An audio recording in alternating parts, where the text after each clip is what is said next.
MLA MP आउ ठिया हाँ एमएलए एमपी छिड़ा हेबे नहीं किंतु आहरी अछि राज्यसभा हेबी गवर्नर हेई पारे आ अन्य अछि पार्टी पे काम करी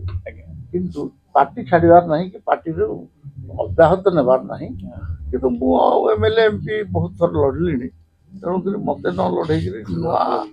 युव पीढ़ी को लड़ेले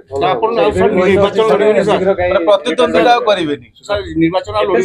प्रत्येक प्रतिद्वंदिता को प्रत्यक्ष प्रतिद्वंदिता को अवॉइड करने चेष्टा निर्वाचन राज्यसभा को राज्यसभा हाँ राज्यसभा जाई पारे गवर्नर रही पारे निर्वाचन राज्यपाल हवा कथा सुना नहीं नहीं मु जानी नहीं पार्टी कौन निर्णय करू मु जानी पार्टी एटा मोर मत आज्ञा मोर मत मु लड़बी नहीं बोली किंतु पार्टी जदि कहे जबरदस्ती आउतरे लड़ बोली ताले मु लड़बी राज्यपाल कथा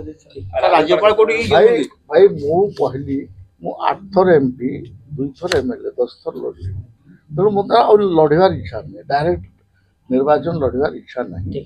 किंतु तथापि पार्टी जदि कहबो हेले लड़ी पारे नुआ पीढ़ी को छाड़िबे आउ नले मु नुआ पीढ़ी को छाड़िबे बेक पिठी अंटा आंठू आदि समस्त दरजर एकमात्र तैल श्री संजीवनी पेन रिलीफ ऑयल श्री संजीवनी लगैले जमा बिंदीवनी। श्री संजीवनी पेन रिलीफ ऑयल हर दर्द को समझे रखे सबका ख्याल।